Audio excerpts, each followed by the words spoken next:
Yeah, let's go. Yeah, Okay, cool, I'm man. excited. Right on, me too. Eric, it's great to meet you. Thank you, sir, for taking a minute out. Yeah, absolutely. So, before we get into your world of podcasting and all the good work you're doing, I want to know 5 years ago, this pandemic was rearranging everything. Yeah. How did you get through the pandemic of 2020, and how has it radiated into your world in 2025? Oh man, how did I get through 2020? How did any of us get through 2020? Really, Right. I think the main thing for me was finding ways to connect with people. Like every day, it was so easy to just kind of like sit and wallow in my own house and not reach out to anybody, not talk to anybody. But I found the days that were really good were the ones where either we had, the outside social distancing, like get togethers where you're like, oh, I see you from over here. Oh, or just, talking to people on the phone, catching up, making sure that they're okay. But also in the in the conversation being able to say, yeah, none of us are okay. Yeah. And that's just where we're at. And so I think for me, that was a huge thing in kind of what my podcast is all about.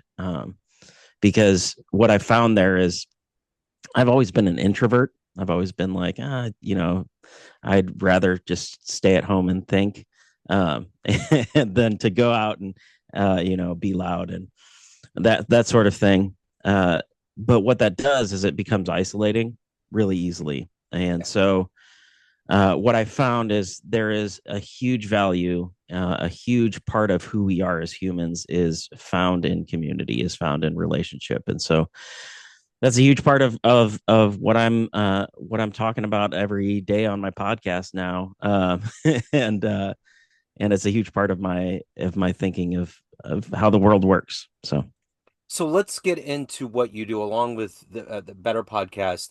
I want to know kind of your career arc. If I put you in front of a bunch of 12-year-olds, kids always have a way of getting it out of us. It's yeah, career day. The kid in the back of the room is like, "Hey, what do you do for a living?" What's your answer?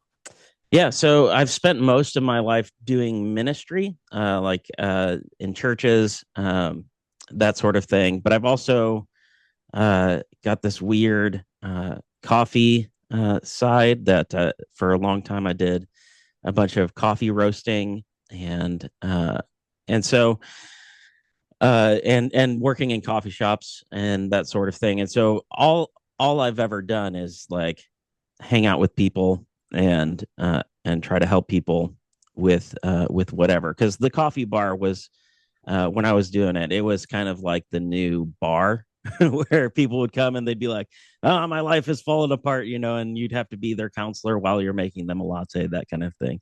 Yeah. And so I spent my life listening to people and talking to people and trying to help wherever I can. What did you want to be when you were 12 years old? What was the job that was your dream? Oh, I wanted to be a Disney animator. That's what I wanted to be. Okay. Uh, but in high school, we had a special art class that you could like audition for or whatever, and I auditioned for it and I didn't get in, and so like that crushed my dreams, I think, and so I stopped wishing to be a Disney animator. Probably around my freshman year. Yeah, You but know, a year ago today, I was in Disney. My stepdaughter really wanted to go, and we went down there. And it yeah. still blows me away in Kansas City that Walt grew up in Marceline. He actually learned in studios in Kansas City. So the whole thing, and I was reading Okay. a book last year about we used to have a place called Electric Park, and he got all of the ideas from that amusement park and went to California and constructed it. So the whole time I'm there, I'm Oh like, wow, all of these have all of these little pinpricks of Kansas City just etched in the middle of it. But that's really cool. it's just mind blowing how big that whole operation is and how meager he started and just the cool thing about dreams, like just doing it no matter what. I mean, it's just perseverance. Yeah, So let me ask you this. Take me back to your childhood. Did you grow up in Chicago?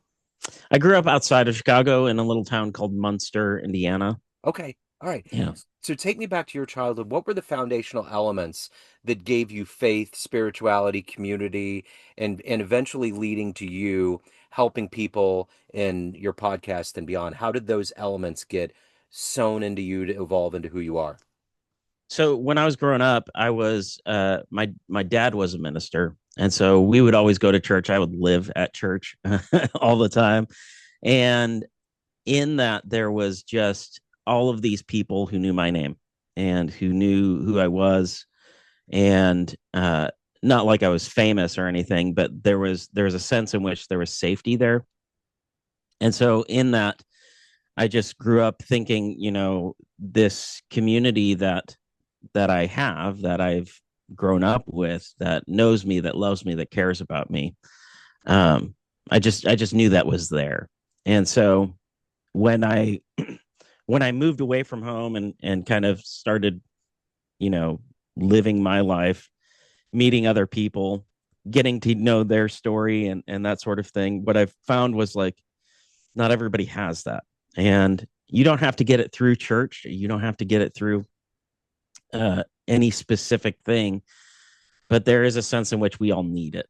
And I found, like, I was talking to my friends that I had in high school just the other week. I've got an upcoming episode that's going to be an interview with them, and I was just asking them, how did we become friends and why were we friends? And I think the answer that we came to was just like we were stupid. We didn't know any better.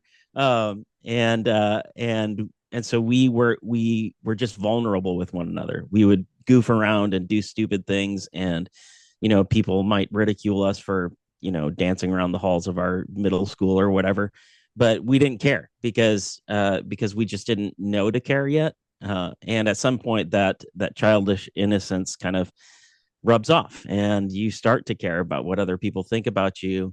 And by that point, you don't want to be vulnerable with anybody.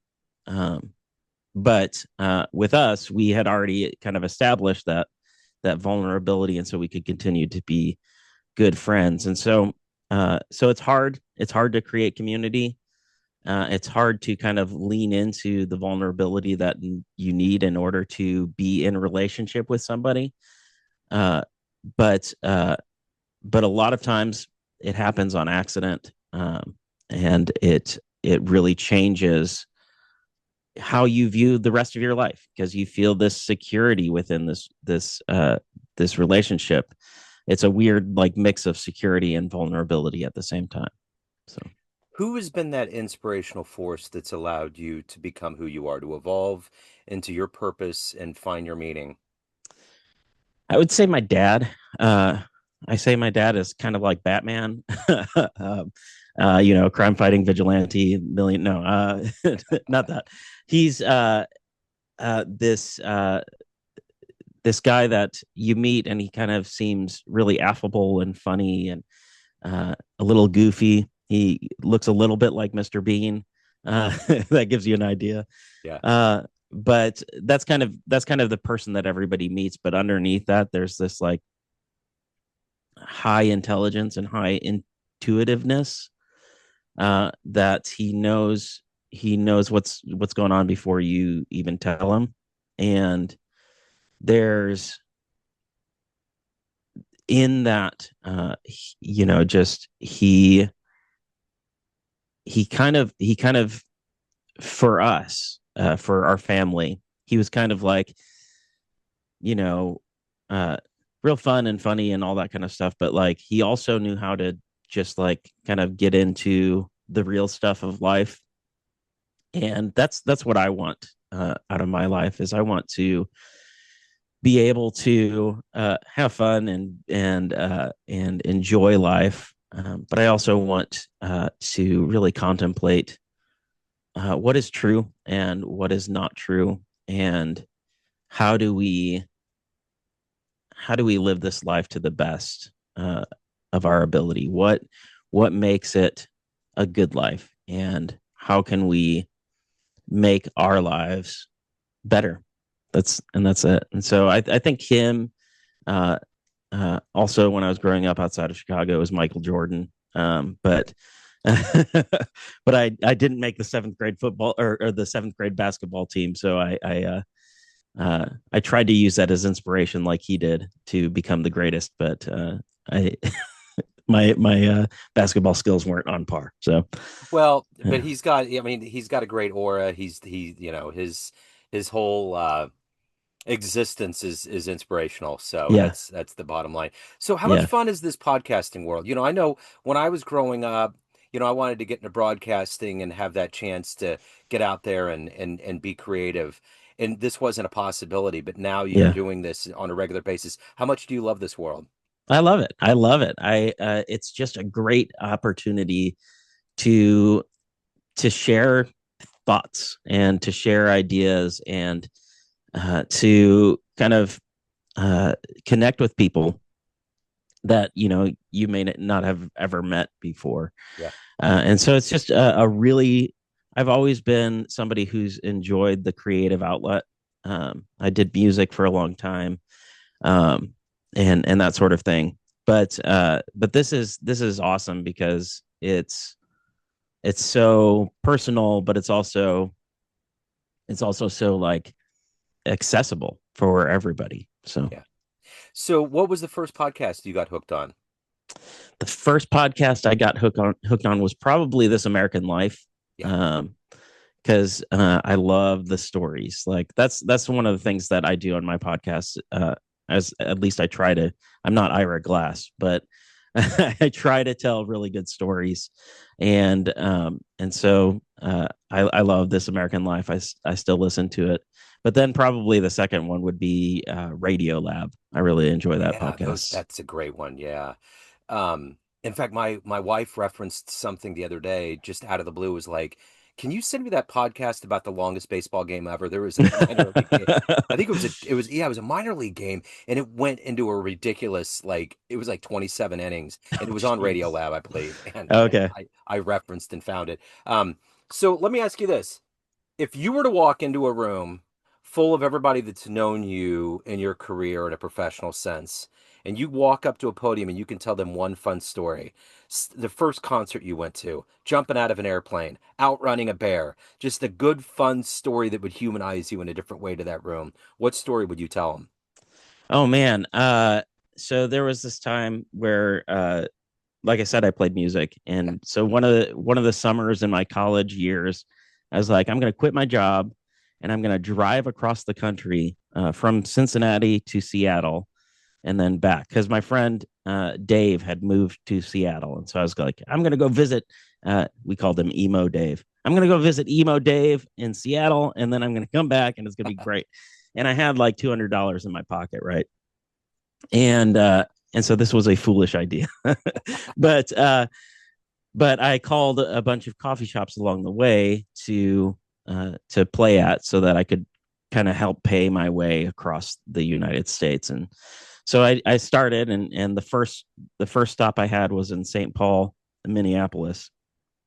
And I get to the stop, and I was like, "Hey, I called about a month ago, and I was going to play here." And they're like, "We don't know who you talk to, but we don't do that kind of thing here." And I was like, "Okay, well, I guess I'll go to my next stop, which is in Sioux Falls, uh, South Dakota." And so I go there and I play some stuff, and everything goes great. I get a little bit of money, not enough to kind of recoup what I've already paid. But as I come out of the venue, I realize I have a flat tire, and so so I look and there's a screw in my tire, right? Yeah. And I'm like, well, I could just like get a new tire, go back home. But I was foolish. And I was like, no, I'm on a quest. I'm on a quest to get to Seattle and back. And so I had a can of Fix It Flat in my trunk. And so I sprayed it into my tire, and I just kept going. And I drove through the night from Sioux Falls to Rapid City. And as you're driving between those two, you go through the Badlands. And so I'm driving through the Badlands at night, and I see like a light on my left that just is kind of blinking. And I'm like tired and kind of anxious because of my money situation, and I'm thousands of miles away from home, and I don't know how I'm going to get all the way to Seattle and back on a flat tire with fix it flat in it. And so just kind of go crazy there in the desert of the Badlands, and I'm like, oh man, that must be aliens. And so I'm like convinced that it's aliens, and so I'm like driving as fast as I can, and it wasn't aliens, I don't think, or at least they didn't get me. I drove too fast or something. But I got to Rapid City uh, and kept going. I got all the way to Seattle, um, and turned left and went to Sacramento. Turned left again. Went through Reno, Nevada, and by the time I got to Salt Lake City, I was low on funds. Like I had very little money left, and I was like still thousands of miles away from home. Not sure how I'm going to get home. But that's when my tire blows out. That's when the fix it flat fails, right? Like, Oh, so I've wow. gone thousands of miles on this fix it flat, but finally it goes out, and I pull into a crepe shop. Like their parking lot was right there, so I pulled in, and I was like, I don't have enough money to fix this tire to get the gas to get home, and so I just on chance I'm like, maybe they'll let me play here at this crepe shop. I don't know. So I go in and I talk to the guy, and he's like, yeah, sure, go ahead and play. And so I set up on their patio and I started playing music, and a bunch of hippies came along, which was awesome because they love traveling musicians, that kind of thing. Yeah. And so they gave me enough money to get home. And so that's, Wow. that's that's the story of me, uh, traveling across the country and running out of money, and getting bailed out by a bunch of hippies in Salt Lake City. So What a cool story. That's awesome, dude. I love it. yeah, So yeah. let's further that a little bit here. Of everything that you've done up to this point in your life and accomplished and evolved to, what are you the proudest of? Um, I'm probably a father. I've got two kids, 16-year-old and an 18-year-old, and I love them to death. And I think, of all the things that I've been, or all of the things that I've done, this is the most important. And I don't know how good I am at it. I don't think we ever really know how good we are at that, but I hope that they know uh, that I love and care about them, and that I'm rooting for them. And but yeah, so that's probably it. What's the best advice you've ever gotten? The best advice that I've ever gotten, the thing that stands out to me when you say that isn't really something. Well, I guess there was this time when I was in junior high that I got kicked out of a band that I was in, and I was like, I want to give up playing music. And uh, my dad was talking to me. He's like, "What's wrong?" And I was like, I just want to give up. And he's like, "Why?" And I tell him, I got kicked out of the band's name was Gilby and the Quagmires. um, and I was like, I got kicked out of this band, and he looked at me, and I don't know. I don't remember exactly what he said, but he said something to the effect of this, like, "Hey, that's hard. Like that's not fun. Nobody wants to be kicked out of anything. Nobody wants to lose." Uh, but he said that doesn't mean that you have to give up on playing the guitar. He said, uh, "This could be the end of your story, the end of your musician story, if you want it to be. But you're the author of your own story, and so you decide." You decide whether you keep going or whether you give up. And the story doesn't end until you say it ends. And I think that's really affected the way that I view life in general, because every story that you read, the hero fails over and over and over again throughout the story. And the only reason why it's a good story is because it doesn't end until the hero succeeds. And so that's life advice that I've taken with me since junior high. That's wonderful. So, Eric, at the end of the day, everyone has a perception of you. Family, friends, all of your listeners, everyone that knows you, everyone you've worked with, but you run the show. What's your perception of you? Who do you think you are? Who do I think I am? That I am. I think that I am a person who knows uh, that uh, I don't have it all together and I don't know all of the answers. I think that I'm a person that uh, tries really hard to find the right answers, and tries really hard to create good relationships in my life. Um, and I think that I'm kind. I hope, um, but I think mostly what I am is a guy that loves his family, loves his dog, uh, and uh, and loves to read and think deeply. I love it. Yeah, So the better is your podcast. If anyone wants to listen, tune in, reach out yeah, to you, any of the good business in your world, where do they go? yeah. So you can find me on Spotify or any of the major podcast places. It's called The Better: True Community, Purpose, and Rest. If you just put in "better," you get a lot of things. But if you click in The Better True, then it pops up right away. Yeah. But you can also find me on Substack, Eric Tomeo, on Substack. Excellent. Eric, this has been wonderful. Thank you, sir. Yeah. I'm glad that Thank we you so much. convened. Yeah, this has been wonderful. Best of luck with everything.